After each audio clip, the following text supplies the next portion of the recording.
las edades. No contiene escenas de sexo o violencia. Clasificación familiar.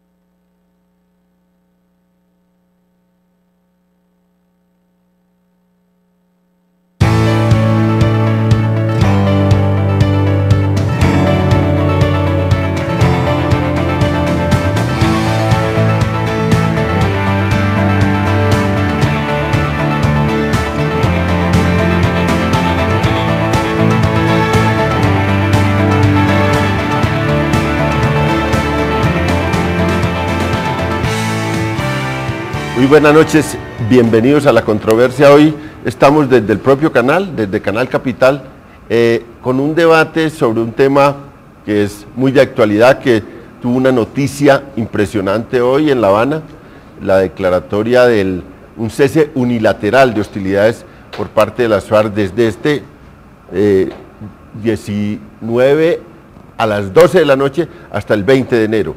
De verdad que va a ser un tema con un hecho nuevo en la mesa, pero también con una discusión y con unas problemáticas duras que hay en la mesa de negociación en La Habana, con unos ruidos que tuvo entre Oslo y La Habana, y tenemos unos invitados pues muy calificados para debatir sobre este. Tenemos una candidata presidencial, Clara López, candidata por el Polo Democrático, recién proclamada candidata. Muchas gracias, Clara, por venir. Muchas gracias por la invitación, León. Guillermo Rivera, parlamentario liberal de Putumayo, y muchas gracias, Guillermo, por venir. Pues muchas gracias a usted, León, y muy contento de estar aquí al lado, ni más ni menos que de una candidata presidencial, imagínense.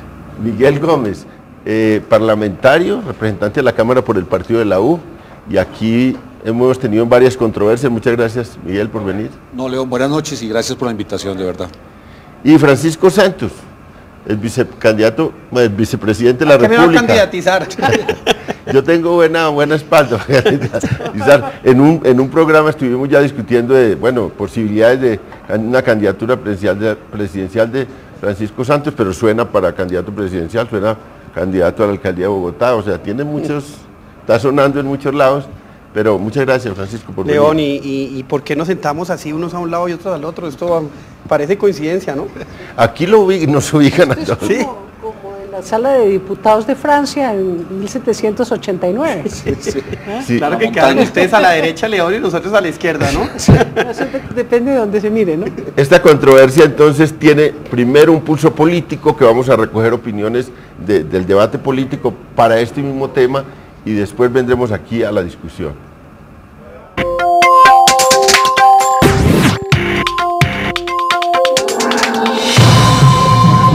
Luego del primer aplazamiento del inicio de los diálogos de paz, aumentaron las tensiones en el panorama político nacional por el sinsabor que tal hecho generó. Sin embargo, el anuncio hoy lunes desde La Habana, Cuba, por parte del jefe de la delegación de las FARC, alias Iván Márquez, del cese de hostilidades por parte de la guerrilla, abre una luz de esperanza al proceso que se adelanta. Ordena a las unidades guerrilleras en toda la geografía nacional el cese de toda clase de operaciones militares ofensivas contra la fuerza pública y los actos de sabotaje contra la infraestructura pública o privada durante el periodo comprendido entre las 00:00 horas del día 20 de noviembre de 2012 hasta las 00:00 horas del día 20 de enero de 2013. La mayoría de los actores políticos y de la opinión nacional no dejaron de apoyar la iniciativa de paz del gobierno nacional. En el pulso político tenemos a los principales protagonistas. Si le logramos integrar el concepto de que no es una rendición sino un proceso de acuerdos, de que no tiene temas vedados y de que vamos a hacer el esfuerzo de buscar un cese al fuego, eso le da más elementos y garantías para preservar y lograr un feliz desarrollo del proceso hacia la paz. Todo tiene que ser producto de los acuerdos y respaldamos la posición del presidente Santos en el sentido que nada está acordado hasta que todo esté acordado. Una paz integral va a requerir no solo un acuerdo militar, necesita un acuerdo social y político en el que la sociedad, la nueva ciudadanía debe ganarle los espacios de decisión a la clase política tradicional y finalmente un acuerdo en lo económico que tendrá que ser decidir si este va a ser un país abierto para que se lleven la riqueza de todos y de todas, dejándonos un daño ambiental tan grande como está sucediendo con la megaminería. La impronta del Caguán es muy grande en la memoria de los colombianos y creo que eso puede ser lo que se está reflejando ahorita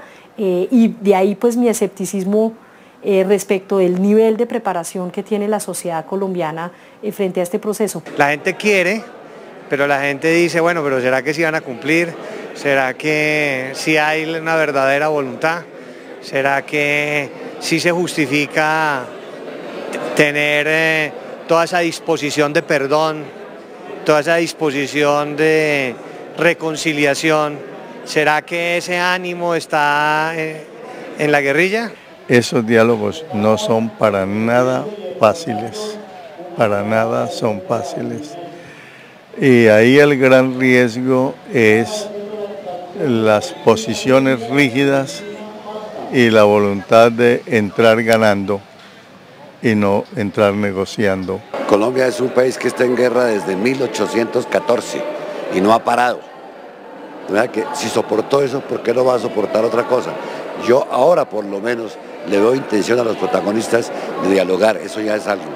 En cualquier caso, si este proceso se fuera a demorar y a postergar en el tiempo, creo que sería un indicio claro del fracaso de este proceso. Primero, como está planteado, que haya definitivamente un acuerdo del fin del conflicto armado y que nos lleve luego a la construcción de un proceso de paz integral, sostenible. Lo que hay es la preocupación porque las propuestas sean escuchadas y discutidas. Los tiempos pues los irá dando la propia mesa de negociación, pero lo que sí quiere la gente es que lo que dice, lo que siente, lo que hace parte de su drama cotidiano sea escuchado por los negociadores. Que vengan acá, a mí me encantaría tenerlos en esta cámara, uno al lado, cualquiera que él sea, debatiendo con ideas para que la gente pueda verlos, para que la gente pueda valorar las ideas de unos y de otros. Yo prefiero ese debate. Es que no solamente las FARC, sino como acertadamente lo convocó el presidente del Senado, también el ELN y todas las fuerzas insurgentes puedan mutar hacia partidos políticos y podamos competir unos y otros. Mientras ellos no entren en un acuerdo y se reinserten en la sociedad civil y encontremos, ojalá, a partir de la justicia transnacional, soluciones pues para encontrar pues de que los que no están incursos en delitos de lesa humanidad puedan hacer política, incorporarse en muchas cosas y todos los otros pues al resto de las actividades completas de la sociedad colombiana, es muy difícil que haya brazo político. Personalmente a mí me parece que sí hay que dejar esa puerta abierta, ni más faltaba, que ellos en vez de buscar el poder por las armas lo busquen democráticamente. El presidente ha anunciado que enviará el proyecto de ley estatutaria que reglamente el acto legislativo del marco jurídico para la paz y en ese momento pues estaremos muy dispuestos, con el ánimo totalmente abierto, con el espíritu en el mejor estado, para que si eso se logra, despejemos todos los caminos para que se puedan reintegrar. Nosotros no le vemos ningún problema a eso. Recordemos que hay unos temas, cuando la persona tiene crímenes de lesa humanidad, eso no es posible, pero para otros casos nos parece más que una petición razonable que se pueda evaluar ese tema. Las condiciones para que haya paz son que estemos en guerra. Estamos en guerra, luego las condiciones para hablar de paz están. Hay que abrir un espacio político de participación a las guerrillas, no solamente a las FARC, sino al ELN, por supuesto a cambio de la dejación de las armas y que haya un cese, incluso un punto final de la confrontación armada. Es claro que lo que tuvimos hace algunos días con las ruedas de prensa fue un aterrizaje forzoso a la paz. Creíamos que estaba a la vuelta de la esquina. Lo cierto es que como la guerra tiene sus costos, la paz tiene los suyos. Pero estamos esperanzados, creemos que ese es el camino, que una sociedad civilizada, democrática hoy en día, tiene que plantarse ante el mundo por fuera de estos escenarios de conflicto armado. Nosotros esperamos un proceso realista, un proceso digno y un proceso franco. Nosotros bajo ningún momento podemos dejar que las FARC sientan que tienen cogido cortico al gobierno. Yo espero que llegue concreto. Yo soy optimista. La derecha es la que no quiere la paz. Los militaristas no quieren la paz. Los hombres de bien tenemos que querer la paz. Tenemos que estar preparados a firmar, a saber que la firma no es la paz, que el posconflicto es mucho más difícil que el conflicto mismo. Somos muchos los que hemos sido víctimas del conflicto armado en cualquiera de sus modalidades durante la historia de Colombia. Y como víctima, pero además como colombiano, creo que es fundamental que la paz llegue a todos los hogares de este país. Expectativas todas. Ya hacemos parte de esos colombianos que esperan que este proceso llegue a buen término y que ojalá sea el inicio real del fin del conflicto en Colombia. Hay que decirlo de una vez por todas, este es un proceso de décadas. Tampoco creo que se vaya a resolver en días. Vamos a ver si son meses y cuántos son. Pero frente a la pregunta de que si la sociedad soportaría, la sociedad colombiana ha sido capaz de soportar todo. Y por supuesto va a soportar con estoicismo, con fuerza, con decisión, los tiempos necesarios para conseguir la paz en Colombia.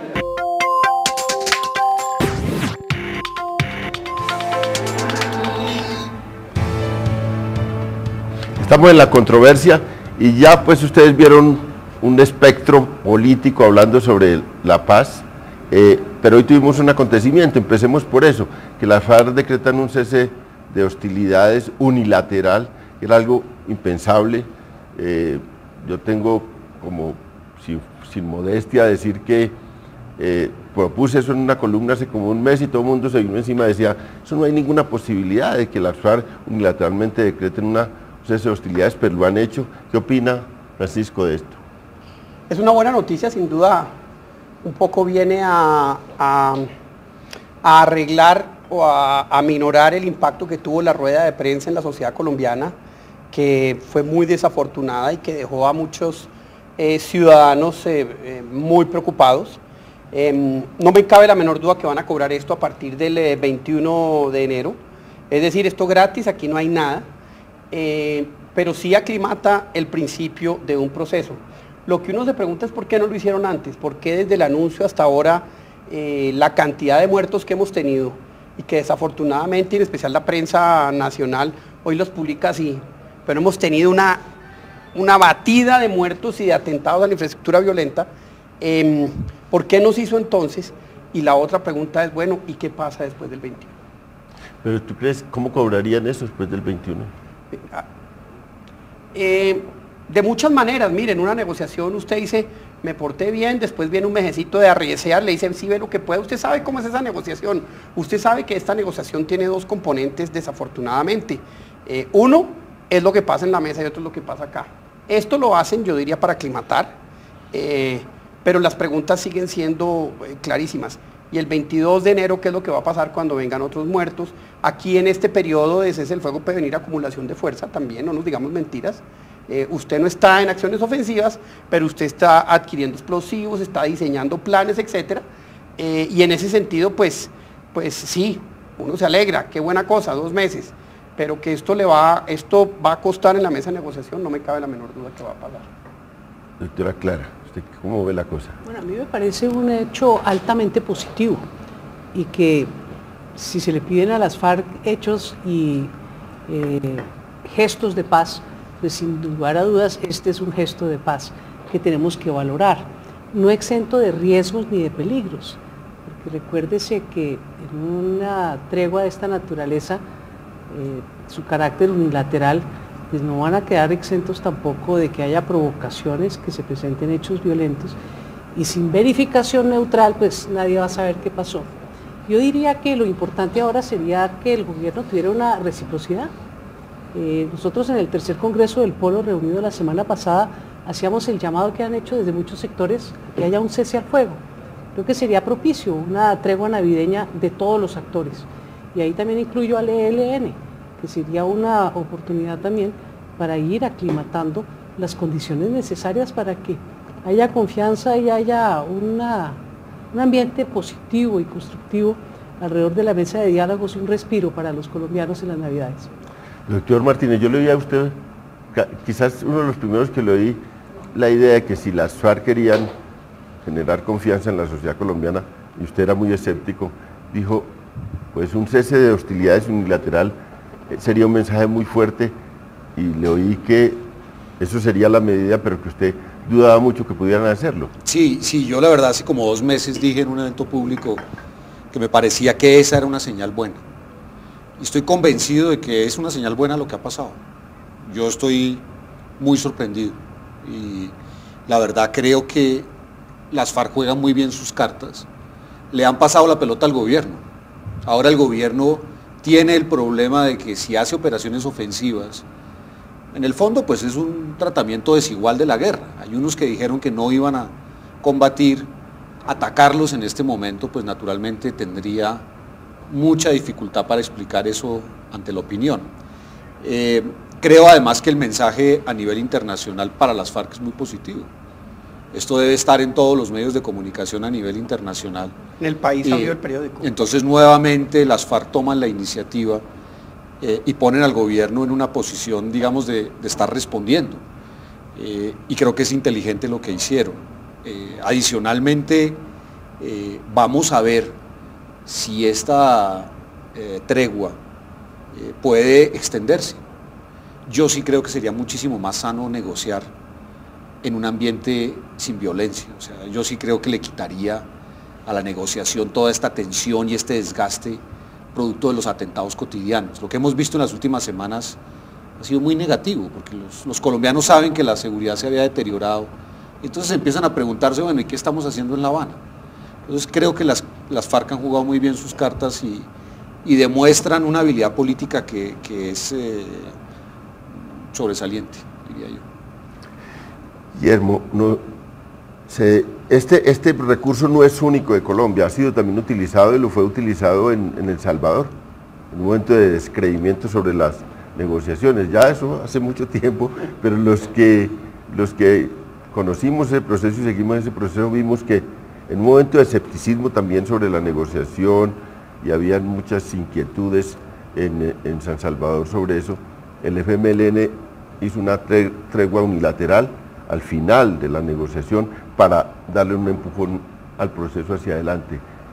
¿Usted cómo ve esto? ¿Esto generará realmente confianza o es una medida temporal que se esfumará rápido? No, yo creo sin duda que las FARC están apostándole a generar confianza. Todo lo que las FARC han hecho es calculado.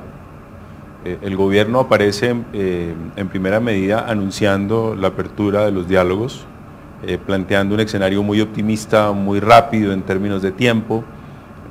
Las FARC hacen un pronunciamiento distante del gobierno, abren aparentemente la agenda, no le quieren poner plazos a las conversaciones y se genera un escepticismo y ahora las FARC un poco refrescan el optimismo que inicialmente hubo y que se fue congelando con este anuncio de la tregua. Pero yo quería destacar también algo que me parece importante. Yo pregunté por Twitter porque la memoria no me alcanzó para precisar una fecha ni un gobierno. Y lo que pregunté es, ¿cuándo fue la última vez que las FARC anunciaron una tregua? Y recibí varias respuestas. Unos me decían que fue en el gobierno del presidente Betancur, sí. Otros me dijeron que fue en el gobierno del presidente Barco, pero cualquiera que hayan sido, es decir, o el de Betancur o el de Barco, son 20 años. Luego, después de 2 décadas, las FARC vuelven a anunciar un cese al fuego y creo que es, no sé si me equivoco, pero creo que es la primera vez que es unilateral, porque quienes me respondieron me dijeron que en los 80 fue bilateral. Que en Tlaxcala y en Caracas intentaron un acuerdo de cese al fuego que finalmente no se logró. Luego, creo que no hay antecedentes de anuncios unilaterales de cese al fuego, lo que me parece a mí nos obliga a destacar que es muy positiva la noticia, que el gesto es positivo, que es un gesto que hay que valorar. No, hay que valorarlo y fue durante ambos gobiernos, porque se acabó esa tregua con un atentado en el Caquetá, contra donde murieron 40 soldados, y ahí fue que se rompió el proceso de paz y se acabó entonces pasó del gobierno Betancur al gobierno Barco. Claro que uno, hombre, es una muy buena noticia, pero esto quiere decir las FARC 2, gobierno 0. Primer gol, legitimidad, recuperar una legitimidad que han perdido totalmente nacional e internacional. En el discurso, inclusive lo que usted ha oído todo, en todos los comentarios que usted que presentó, digamos, en el pregrabado, eran todos admitiendo el conflicto armado, equiparando a la guerrilla al Estado, que a mí me parece un error inmenso. Entonces yo creo que internacionalmente, pues su discurso, que sí fue duro, pero que iba, digamos, orientado a unos escenarios internacionales que son proclives a ellos, ahí tuvieron, digamos, la primera ventaja, y creo que la segunda es esta. Están hilando la negociación muy bien, no sabemos si para bien o para mal, yo sigo siendo muy pesimista, pero lo que es cierto es que sí le están jugando bien, y estoy de acuerdo con usted, la están jugando de manera distinta como la habían jugado en momentos anteriores. Pero lo cierto es que hasta ahora se reunieron por primera vez hoy, esperemos, porque yo creo que esto va a ser bastante más difícil, y ahí es donde van a cobrar la tregua. Oiga, ¿qué tal si prolongamos la tregua y el preámbulo lo volvemos parte de los temas de discusión? Hay muchos temas en la agenda que no están, digamos, aclarados. Uno de ellos es qué significa dejación de armas. Yo me quedo con ellas y no las uso. ¿Este país aguantaría eso? Entonces creo que este buen comportamiento, que hace parte de una estrategia de negociación, va a llevar a una contraprestación que esperemos a ver cuál es. Sí, porque en estos días había habido diferencias en este preámbulo o en este interregno entre Oslo y La Habana. Bueno, no estaba claro cómo sería la participación de la sociedad civil. En el punto 6 se dice que se van a buscar mecanismos, pero ha sido exigencia ahora de las FARC lo de participación de la sociedad civil, y quizás con este elemento llegan con más argumentos para decir, bueno, hay que hacer en esta etapa, porque el gobierno dice que más es en la tercera fase, en esta etapa hay que hacer una participación de la sociedad civil más fuerte, y puede ser ese un punto. Leona, yo estoy muy preocupado con un tema que es el manejo de las comunicaciones. Curiosamente, este gobierno, que es un gobierno comunicador en exceso, tomó la decisión, a mi modo de ver errónea, de decir que no van a hablar. Y llegan a las negociaciones los representantes del gobierno colombiano y no abren la boca. Y naturalmente llegan los de las FARC y aprovechan cualquier espacio que les dan para hacer anuncios de este estilo. Hago referencia al tema de comunicación, porque yo no creo que un acuerdo de paz pueda hacerse en secreto. Yo siempre me he sentido incómodo con la posición del gobierno de decir, no vamos a hablar de estos temas.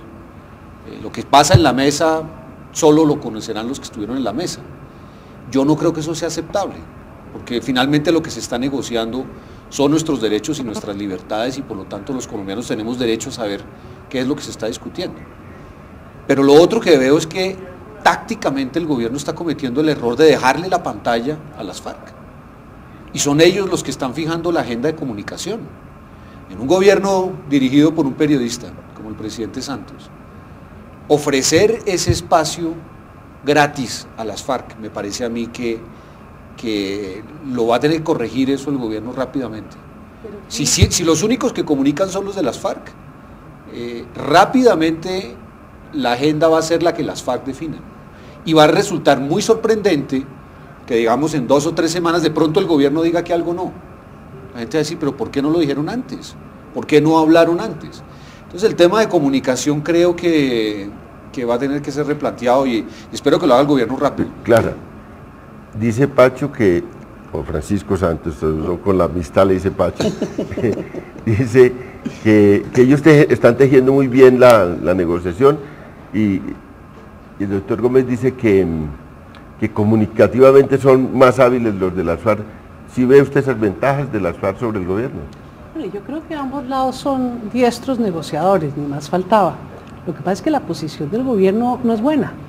Fíjese usted que se precipitó a decir que no iba a hacer ninguna tregua, que no iba a aceptar, entre otras cosas, porque el presidente Santos está muy aprisionado por la extrema derecha de este país, por la derecha militarista, la derecha no institucional, que lo tiene medio chantajeado, que si eso no funciona, va a hacerle quién sabe qué extremos de oposición ilegítima. Entonces, a mí sí me parece que el gobierno no la está jugando bien, y a mí sí me gusta mucho que en eso se haga la crítica de la comunicación y de la habilidad de las FARC, pero pues aquí no estamos hablando de principiantes. El gobierno nacional debería tener una actitud mucho más clara y entender que el problema del cese al fuego o de la tregua no es solamente un problema político, no es solamente un problema de la reelección del presidente Santos y de defenderse de las críticas del presidente Uribe, sino es un tema jurídico, es un tema constitucional.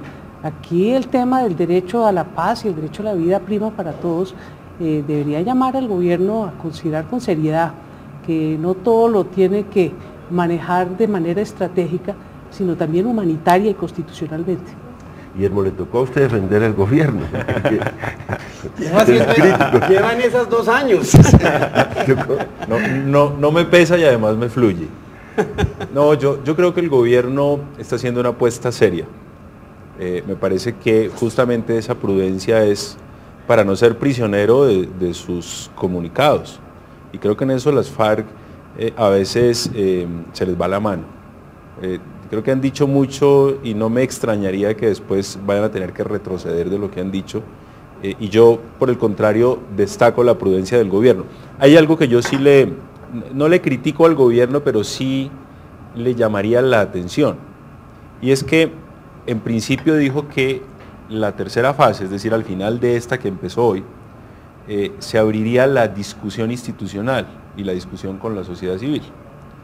El gobierno terminó cediendo que esa discusión empiece ahora por la vía de las comisiones de paz del Congreso.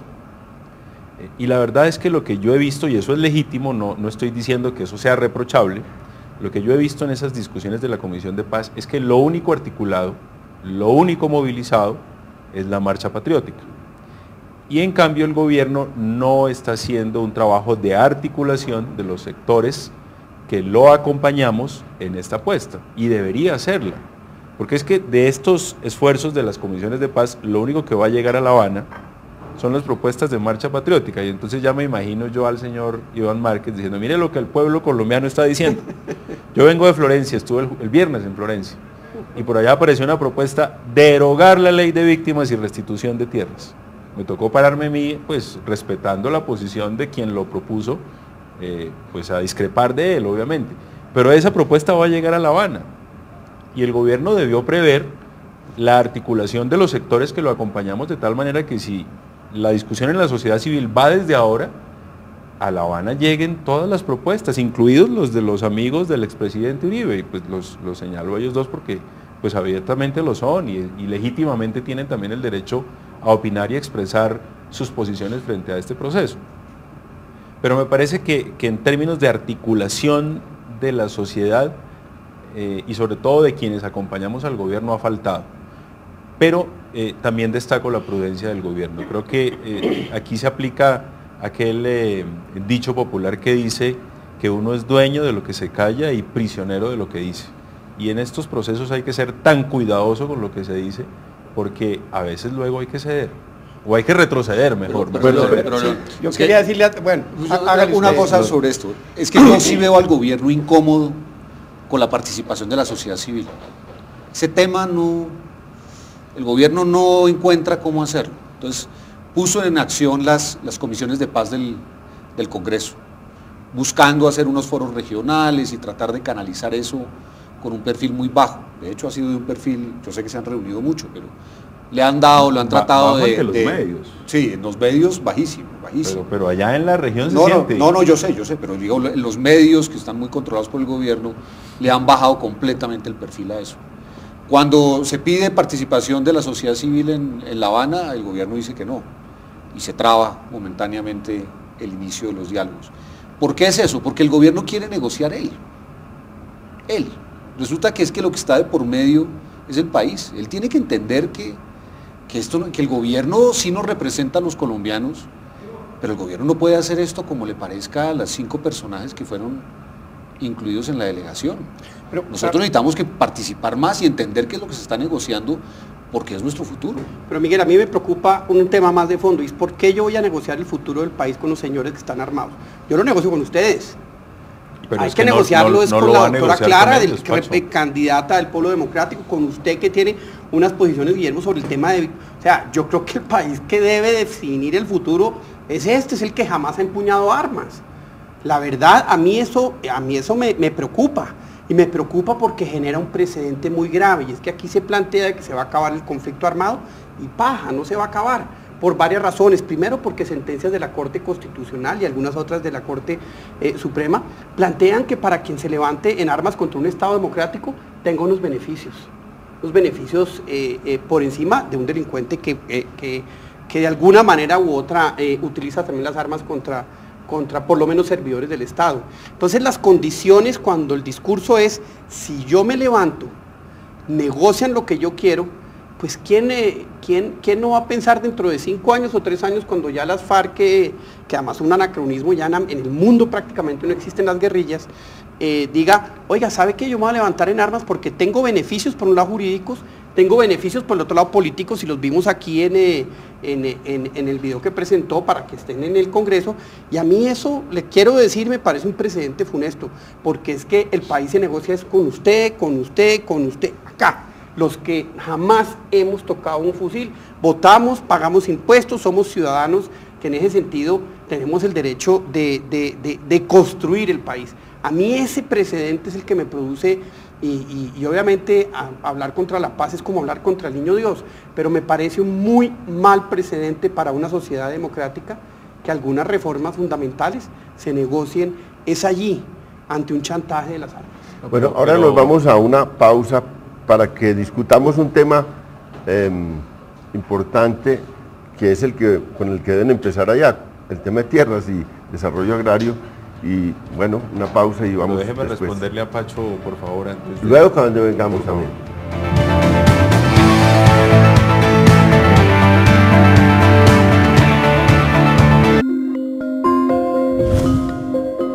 Ya regresa el análisis en La Controversia. ¿Sabes? Lo he estado pensando y creo que lo mejor es la separación. ¿Y por qué? Tú te llevas los papeles y yo las cáscaras.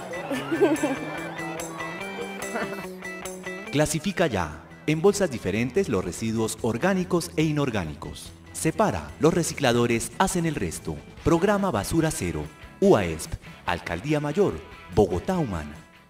Compumuebles, líderes en la fabricación y comercialización de sistemas de oficina abierta, muebles y sillas, con los más altos estándares de calidad y diseño. Disfrute del mejor respaldo, asesoría, garantía y servicio postventa. En Compumuebles siempre tenemos una solución a su medida. Visítenos en nuestros puntos de venta en las principales ciudades del país. Compumuebles, diseños originales que definen los espacios.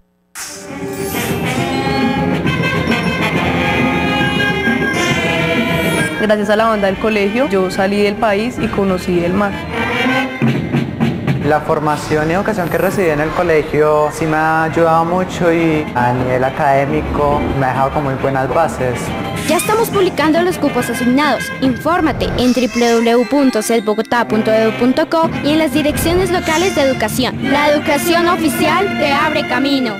En el marco de la Ley de Víctimas y Restitución de Tierras, Ley 1448 de 2011, el juez primero civil del Circuito Especializado en Restitución de Tierras de Montería informa que el 25 de octubre de 2012 fue admitida solicitud de restitución de tierras sobre el predio denominado El Paraíso, ubicado en el departamento de Córdoba, municipio de Montería, corregimiento de Leticia, vereda Leticia. Por tanto, las personas que consideren que tienen derecho sobre el mismo pueden comparecer ante el juzgado primero civil del Circuito Especializado en Restitución de Tierras de Montería, ubicado en la carrera cuarta número 3372, Montecentro, oficinas 5 y 6. Para más información consultar www.restituciondetierras.gov.co. Estamos cumpliendo. Prosperidad para todos. Niños, esperen la plata. Pero si ya nos dio para las 11. Es que eso es para que los dejen cruzar la calle.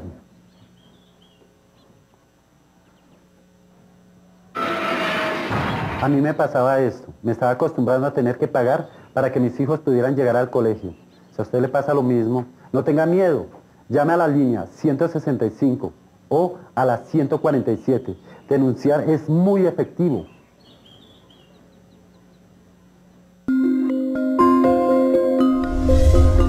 El análisis continúa en La Controversia.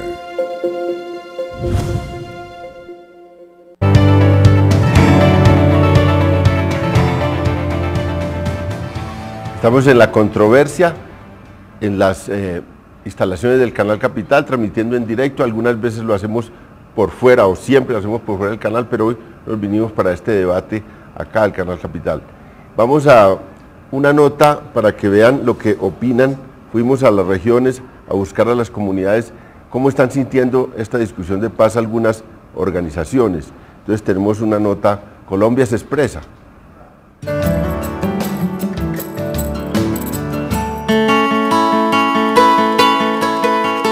La sociedad civil colombiana, desde sus distintas expresiones, pide ser escuchada por los miembros de las mesas de diálogos de paz en La Habana. Ante tal realidad, en la controversia nos dimos a la tarea de buscar las voces en las regiones que de una u otra forma trabajan desde lo local para el desarrollo y la paz de sus comunidades. Siempre todo lo que venga por la paz es bienvenido.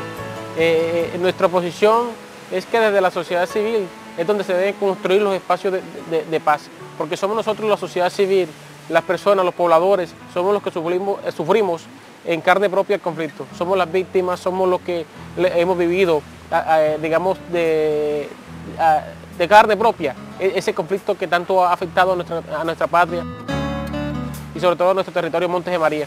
Y todo lo que venga en nombre de la paz es bienvenido y estamos más que de acuerdo, estamos ya cansados de esta guerra, estamos cansados de tanta violencia, estamos cansados de tanta desigualdad. Requerimos ya un diálogo, pero con seriedad. Todo esfuerzo que sea encaminado hacia lograr condiciones de paz para el país es ideal. Luego de tantos años de violencia, de toda la crisis que se ha vivido a lo largo del territorio nacional. Y creo que no hay un colombiano sobre este territorio que no anhele ver realizado ese sueño de paz para Colombia. Realmente hemos venido a este mundo a ser feliz, no a atacarnos ni a matarnos por cualquier cosa, ni por unos ideales que realmente no están concretos ni están bien claros. Han habido varios intentos que se han desarrollado, intentos que han sido fallidos, y creemos que saludamos este encuentro que se está realizando en La Habana, Cuba. Pues creo que lo saludamos, es importante que la paz pueda llegar, pero siempre y cuando hayan voluntad de parte y parte. Creo y tengo la esperanza que se puede llegar a un acuerdo de paz. Creemos que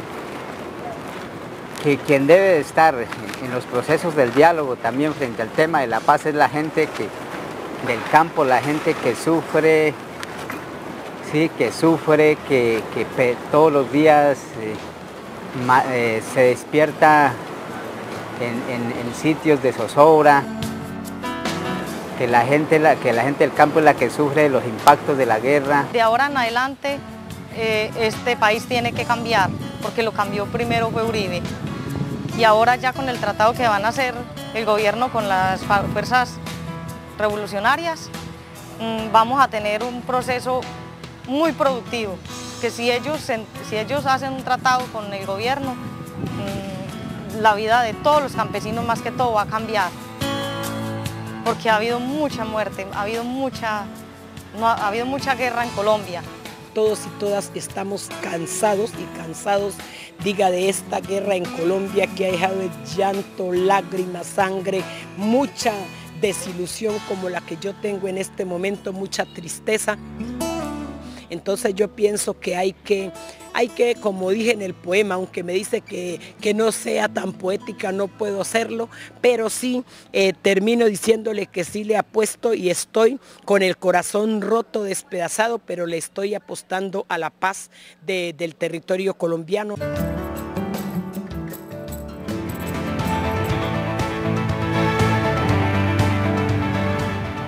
Estamos en la controversia. Guillermo, ¿tenías algo que decir sobre lo que venía diciendo Francisco? Frente a lo que dijo Francisco y a lo que dijo Miguel, es que la manera como está diseñado el proceso es para que una vez resuelto el tema de la desmovilización y resuelta la disposición de las FARC de participar en política, sí abrir la discusión a la sociedad civil y dar la discusión justamente en el terreno institucional. Es que básicamente lo que el proceso busca es conducir a las FARC a que dejen su lucha armada, a que se animen al juego electoral, al juego democrático, y en el escenario democrático dar los debates sobre las reformas Unas que creemos nosotros que el país necesita, otras que creerán los señores de las FARC que el país necesita, en fin, que haya una discusión institucional.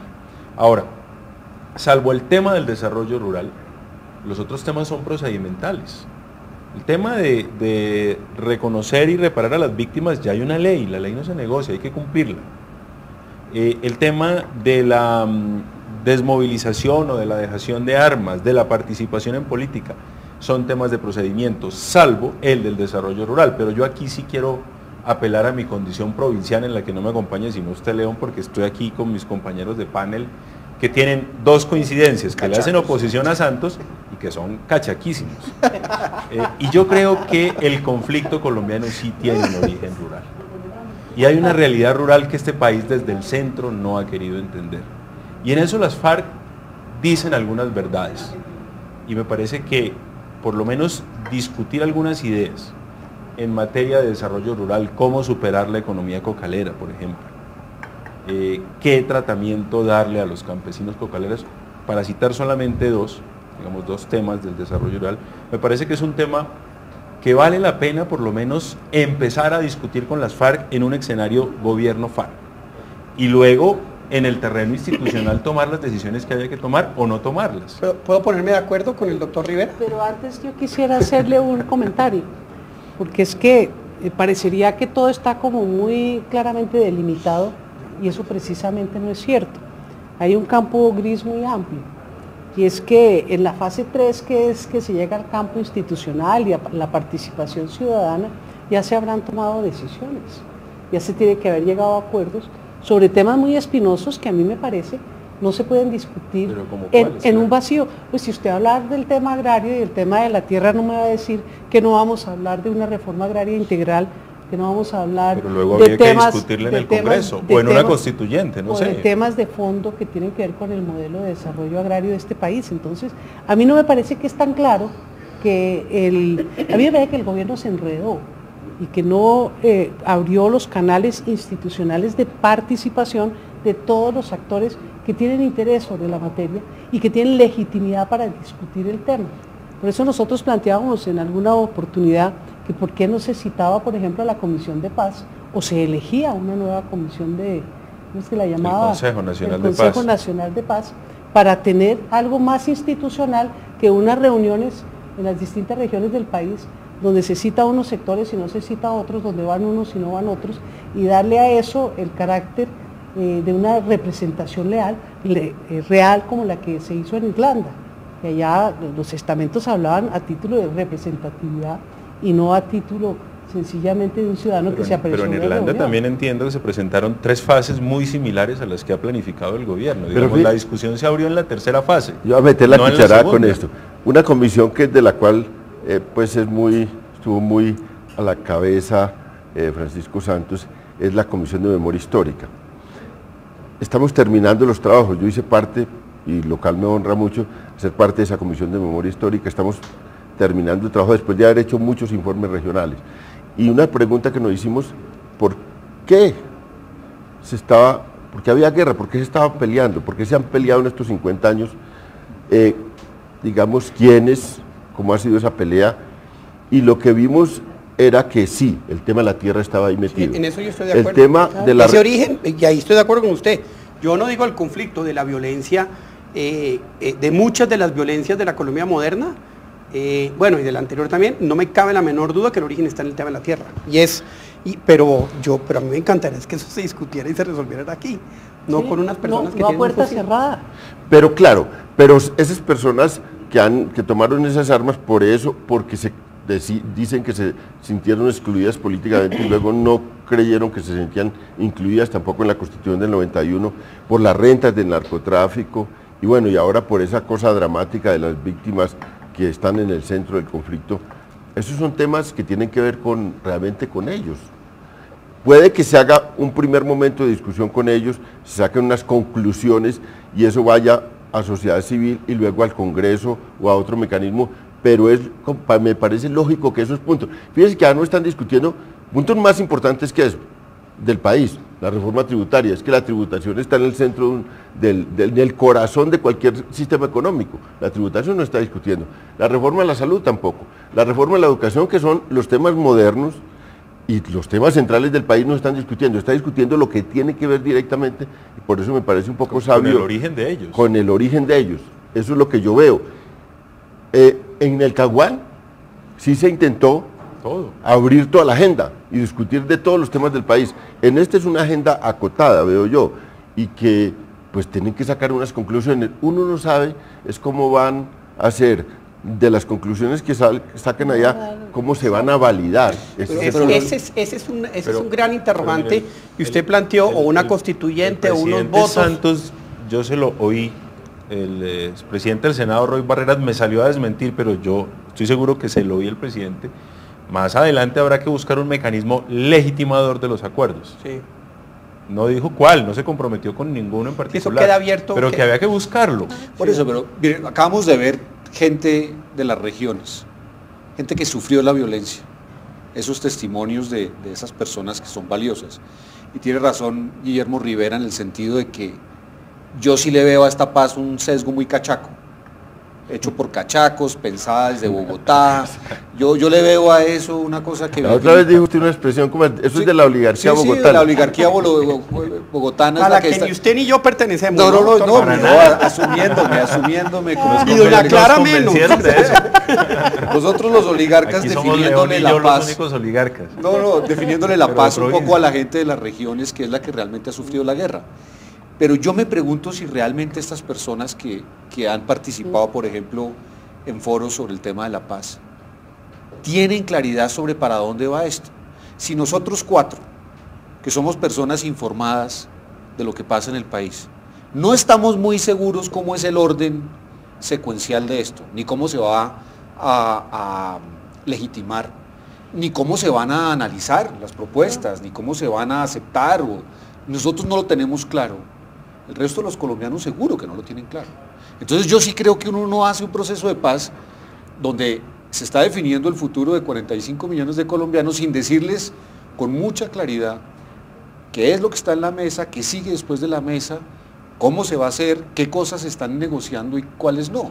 Porque los 6 puntos de la agenda, los 5 puntos de la agenda, perdón, son en el fondo tan supremamente generales que de ahí uno concluir que agotada la agenda es posible la paz en Colombia, me parece a mí que es demasiado sencillo, demasiado simple. Pero Miguel, uno de los temas y que a mí lo que más me preocupa es el tema de las expectativas también. Lo escuchamos ahí en las regiones, viene la paz, la tranquilidad, vamos a vivir todos felices.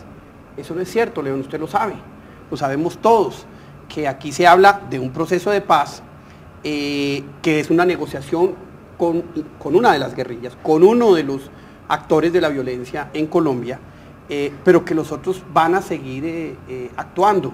Y creo que es muy importante que los medios de comunicación, los analistas, le digamos a los colombianos, mire, esto es apenas un paso. Aquí no se firma una cosa y no vuelve a haber un muerto, porque las dinámicas de violencia ya tienen Eso lo ha aclarado el gobierno, Pacho. Pero sabe que no lo siente uno. Pues es probable que haya faltado hacerlo con mayor intensidad, pero el gobierno ha dicho, esto no es la paz, estamos buscando terminar el conflicto para construir la paz. Incluso son dos conceptos distintos. Y yo no sé si terminemos el conflicto, porque los incentivos para que salga otro... yo creo que es quitarle la marca política, quitar marca ELN, marca FARC al conflicto armado. Eso es más claro. Sí, y ya nadie aquí en Colombia creo, se le ocurra formar una guerrilla con un nombre político. No sabemos, pero bueno, ojalá que no. Eso es lo que decía Malcolm Diz, que aquí en Colombia usted de un garaje arma una guerrilla en 24 horas. Y es que es más fácil que armar un sindicato todavía. Sí. Un partido político. Sí, tiene razón. Menos firmas para montar un partido. Tiene toda la razón. Es que eso no se necesita umbral. Sí, ni umbral, ni nada. Tiene toda la razón. Hay un tema espinoso que yo quiero ponerlo de frente, porque es que ya hablamos de lo de tierra, no sabemos cómo hacer, pero el tema de inclusión política, yo creo, en este caso, pues es traer estas guerrillas que hagan política. Ahora, hay un hecho y es marcha patriótica. Valla Patriótica no es las FARC, pero viene de todas las zonas. Yo vi la marcha, los que vienen, mucho de las zonas de conflicto. Hay unos pequeños grupitos que sí tienen un cordón umbilical, pero no son la mayoría. En eso sí estoy de acuerdo con usted. Tienen una pluralidad, pero hay 2 o 3 grupos que uno dice, uy, qué vaina que estén ahí. Pero yo creo que ese es un primer experimento, es decir, bueno, si esa gente que viene de esas zonas campesinas, si esa gente que se está articulando, le facilitamos y la sociedad facilita que vaya hacia las elecciones de 2014, yo creo que es un punto muy importante. Es un avance importantísimo. Es fundamental, pero también es fundamental que el gobierno y los partidos que pertenecen a la coalición mayoritaria de la Mesa de Unidad Nacional entiendan que tienen que abrir el espacio democrático, porque aquí todo lo decimos y a veces no caemos en cuenta del contenido mismo que tiene la deliberación pública y la democracia. Antes de sentarnos aquí estábamos hablando de lo complejo que es con los medios de comunicación que tienen tantos intereses económicos. De otra parte, los espacios que hay para la oposición legítima, así nos llama el presidente Santos, nos denomina la oposición legítima. Hay que ver lo difícil que es poder uno controvertir alguna posición del gobierno nacional o incluso ponerse de acuerdo cuando estamos de acuerdo con algún pronunciamiento del gobierno nacional. No hay los espacios institucionales para que la oposición, y hablo de la oposición en sus distintas vertientes, haga uso legítimo de los medios de comunicación del Estado para que se conozca cuál es su posición frente a los distintos temas. Y usted le va a decir a los señores que están en la guerrilla que vengan a hacer política y ellos le van a contestar, bueno, si la oposición legítima tiene dificultades, de nuestra candidata presidencial, sí, entonces, ¿cuáles son los espacios que le van a abrir a los demás? Perdóneme, si es que el Estado todito está en manos de la coalición nacional, mire. Claro, pero yo le puedo refutar eso con evidencias muy precisas. ¿Cómo se llama? En la Comisión Nacional, en el Consejo Nacional Electoral, no hay presencia de la oposición.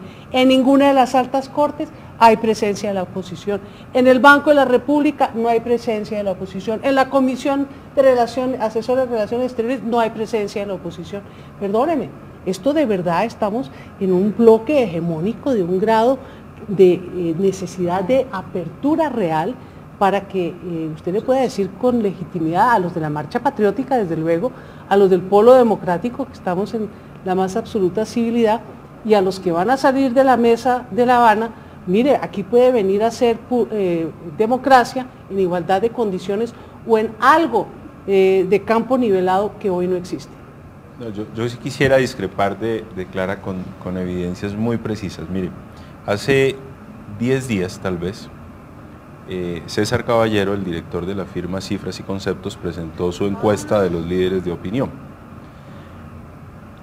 Los 2.000 encuestados, casi 2.000 encuestados, calificaron como el mejor senador al senador Jorge Enrique Robledo, muy merecido, y como al mejor representante Iván Cepeda, también muy merecido. Ambos gozan de mi admiración y de mi aprecio. ¿Sabe que me sorprendió mucho? Porque esa encuesta es entre empresarios, medios de comunicación, directores de medios de comunicación, ONGs y políticos. Eso. Pero si usted revisa los noticieros de los canales privados, RCN y Caracol, yo le sugiero un pequeño reto, claro. Revise cuántas veces aparece entrevistado Iván Cepeda, cuántas veces aparece entrevistado Jorge Enrique Robledo. Compárelo, por ejemplo, con el nieto de un expresidente de la República, que también es representante a la Cámara, que creo que sale menos que ellos. Luego ahora está muy popular, porque creo que este país... Usted me está dando la razón. No, pero todo lo contrario. Usted me está yo le estoy dando mostrando evidencias para decir que este país ya es un país que ha evolucionado y que aún los poderes hegemónicos le dan espacio a sectores que discrepan de ellos para expresar sus ideas, para expresar sus opiniones. Iba a decir algo más. Dádiva, ahora, pero no hay una dádiva. Claro que yo sí, creo que es un espíritu pluralista. Sí, también creo que es una dádiva total. O sea, Pacho, cuando usted era director de RCN Radio, era una dádiva invitar a Jorge Enrique Robledo o a Iván Cepeda. No, porque era el único que hablaba de oposición, entonces por eso lo invitaba yo permanentemente. Eso no puede ser una dádiva. Eso es una actitud pluralista. Si usted le permitía no, pues, al polo democrático intervenir en el noticiero que usted dirigía, porque yo usted lo considero que hay pluralismo, sí, democrático. que hay pluralismo, sí, pero que hay igualdad. Hace 20 años. No, en eso estoy de acuerdo con usted. Sí ha habido una ampliación inmensa del espectro y de las posibilidades de que la izquierda democrática en Colombia tenga escenarios de Valencia es columnista de la revista Semana. El problema es que persona que estuvo en la lucha armada y no la regla, son uno acá y uno acá. Yo en ese sentido creo que no hay una mirada estructural. No es institucional. Institucional cero. Siempre es mediado por la pregunta que le quiera hacer uno al medio. Yo pregunto, hoy, ¿no sería interesante que el país conociera institucionalmente la posición de la oposición sobre la decisión del fallo de la Haya y lo que ha dicho el presidente al respecto? Debería existir una posibilidad. La existe en todos los países democráticos del mundo, pero aquí no. Yo participé de una discusión liderada por el entonces ministro del Interior, Germán Vargas Lleras, en que entre otras cosas se proponía en el estatuto de la oposición, que no fue aceptado por el Polo, que el día que se instale el Congreso, que el día que pero la propuesta surgió del gobierno y me consta, que el día que se instale el Congreso, el 20 de julio, luego del discurso de instalación del presidente de la República, a renglón seguido, el jefe de la oposición intervendría también ante el Congreso y ante los colombianos. O sea, ese es lo que se hace en España. En Estados Unidos también. En Estados Unidos. Una propuesta nuestra, y no solamente para el 20 de julio, sino para todos los casos en que haga uso de los medios masivos de comunicación en una cadena nacional del presidente de la República. Yo quisiera hacer un comentario sobre la participación de las FARC. Yo estuve en la oposición 8 años y soy un parlamentario del Putumayo y tuve el espacio en los medios de comunicación para expresar mi oposición al gobierno del presidente Uribe y contra el ex vicepresidente Francisco Santos. Yo no me puedo quejar de que a mí me hayan cerrado las puertas de los medios de comunicación para expresar mi opinión. Yo le voy a decir una cosa sobre la participación de la Marcha Patriótica. Yo no veo realmente en el Congreso resistencia a que ellos integren el Congreso. Yo creo que hay suficiente flexibilidad como para que miremos unas circunscripciones electorales, unos umbrales específicos. Yo no creo que eso vaya a ser un asunto mayor. Lo que sí creo es que es un reto para el polo democrático. La Marcha Patriótica es un desafío para la izquierda. Para nosotros, los de centro derecha, no. Para nosotros eso... no nos van a quitar los votos a nosotros. Se los van a quitar a ustedes. Y para ustedes sí es un reto. Entonces, para nosotros, en el fondo, el tema de que venga alguien más, pues es relativamente menor. Yo no creo que haya un problema serio de que ellos entren al Congreso, pero sí creo que para la izquierda es un sacudón. Pero sabes que siempre la cosa dura se ha presentado en lo local. La disputa por alcaldías y gobernaciones siempre fue la fuente más dura de confrontación y de violencias allá, porque sí, lo que tú dices, bueno, si son capaces de ganar una curul que les es tan difícil, pero la violencia se dio mucho en el plano local por la disputa de la política local. Y de los recursos locales. Y de los recursos locales. Mire, eso es bien interesante porque cuando uno plantea la participación política de estas organizaciones, siempre se plantea en el Congreso y resulta que la realidad es allí. La realidad y donde podría existir algún tipo de favorabilidad de medida, además para ver cómo lo hacen, porque es que si dicen que van a cambiar esto, pues háganlo donde hay más posibilidad de hacerlo mucho más rápidamente, que es en lo local. Y nada de eso se habla. Aquí quedamos en que hay unas cuárulas para el Congreso, ¿no? Y resulta que este país, el Putumayo, es la estratosfera para los cachacos bogotanos y para los directores de los medios, totalmente, y en eso estoy totalmente de acuerdo con ustedes. Es un país que está totalmente desintegrado en ese sentido y las realidades regionales son las que deberían generar ese mecanismo de participación que, entre otras, hoy ya lo existe, pero de manera ilegal. Bueno, se nos acabó el tiempo, desafortunadamente. Entonces, yo quería decir algo sobre el copamiento territorial de los grupos estos herederos de los paramilitares, porque es que ese es un problema de fondo en el tema que está tocando Pacho, pero me imagino que tocará dejarlo para otra ocasión.